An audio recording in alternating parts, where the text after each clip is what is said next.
From mammograms to vitamin D, the health messages for women come in loud and clear. But men often put their well-being on the back burner for different reasons, and they may need a little nudge to stay on top of it. My next guest is focusing in on 4 nutrients many men are lacking and how we can help them take care of it. Studio 5 Health Contributor Miki Eberhardt is joining me. A good time to chat about this as we're celebrating and acknowledging the men in our lives. Yes, I love this. Sometimes we just don't even know. We know about ourselves. Yes. And men often don't, I don't want to say don't care, but sometimes they're not as on top of the preventative things and their nutrition as women are. Yeah, I mean, being in the healthcare field, you take preventative care, I'm sure, very seriously. Mammogram at 40, like all those things. How about your husband? No. Not so much, yeah. When he turned 45, I was like, okay, you gotta go get your colonoscopy. Didn't happen. Good friend, got colon cancer. Hey, go get that colonoscopy. Yeah. Nope, still didn't. So, you know, I think we're gonna end up going together when I turn 45.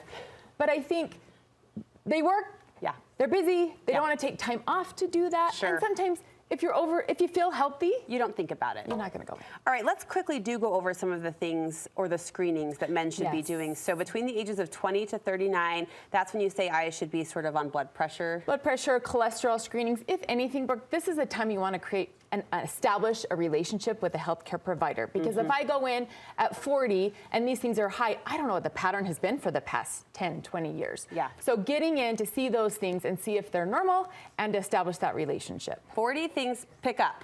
Yes, 40 to 50, this is when colonoscopies become an issue. If it's family history, it's at 40 or 10 years before a family member got diagnosed with colon cancer, whichever comes earlier. And I have to add, as a brother-in-law who was diagnosed at 36 with stage 4 colon cancer, like watch those signs, know that history, and advocate. And so his children will be 26 Right. getting that done, right? And Yeah. I think that is so important.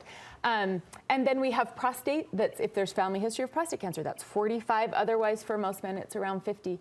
And you know what? No one really likes these things. It's like mammograms for women. It's not anything that we're super excited to do, but good old Benjamin Franklin, an ounce of prevention is worth a pound of cure. And insurance companies, most of these cover. They do. Under the Affordable screenings. Care Act, these things, you shouldn't have to pay a copay or anything. This should be covered, no out of pocket. All right, let's move on to something seemingly healthy men don't think about, and that's nutrition.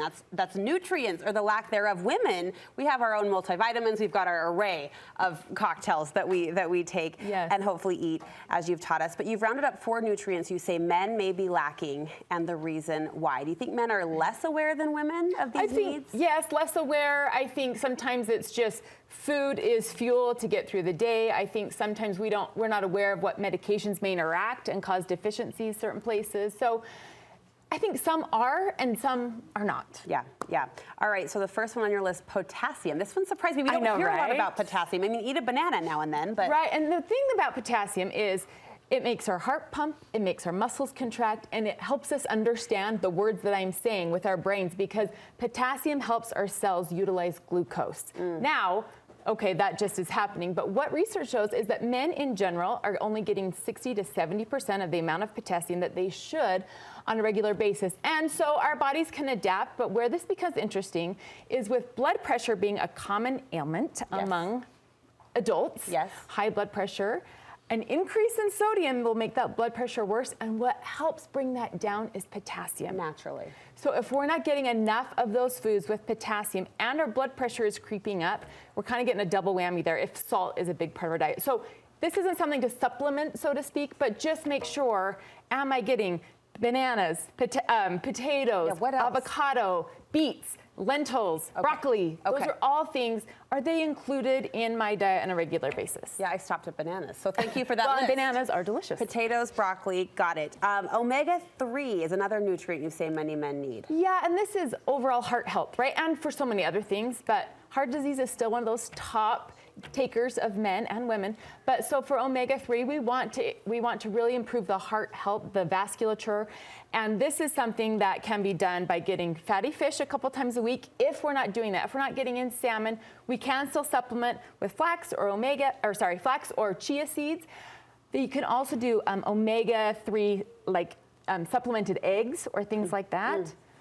But if we're not getting those things, this is something to take a fish oil supplement. We need it. It's worth it if you're not getting in the intake through your diet. I got to do better at fish though, Miki. I mean, we think all the time, beef and chicken, beef and chicken. the fish kind of slips my grocery Yeah, list. it's an important part, and if you can start, I mean, I started with my kids when they were younger. I'd always called salmon pink chicken because I wanted to like just slide it in. That's so smart. And now they're fans, right? All right, B12? B12. Okay, so among other things, B12 is a protector of the gray matter in our brains. And a British study showed that there was, they did it for 5 years, and men that had lower B12 than those that had the high amount lost more brain matter in their older years. And so B12 is in all animal products. Typically, we're going to get enough B12 unless we're vegan or vegetarian, right? But what's interesting on this one, Brooke, is common medications that men and women take, but men for heartburn, like Prilosec, inhibits the absorption of B12. Also metformin, which is a common drug for insulin resistance, prediabetes, diabetes, that too can inhibit the absorption of B12. So even if you think you're getting it, your body's not getting it. It may not be absorbing. And this is another nod to get that appointment with your doctor, because this is a blood test that you can see, are my B12 levels good, or do I need to supplement? All right, 30 seconds. Tell us about vitamin D. Vitamin D is known for bone health, right? But lack of vitamin D also can contribute to an increased risk in heart attacks and strokes. And so depending on what jobs where men are all day, are they inside? Do they get out and get that sunshine with vitamin D? What about winter time is always tricky, but if there is not enough vitamin D happening outside with the sun, this may be another supplement and something that can be tested with a doctor as well. Thanks for opening that gate. I mean, obviously we want, and I know you want us to try to get it in our diet as much as we can, but for those little nods it's worth it if you need to take a supplement. Totally. Take a pill. All right, Miki, thank you so much. We're going to post this conversation on our website in case you want to wink, wink, watch it with someone you know and love. Great job.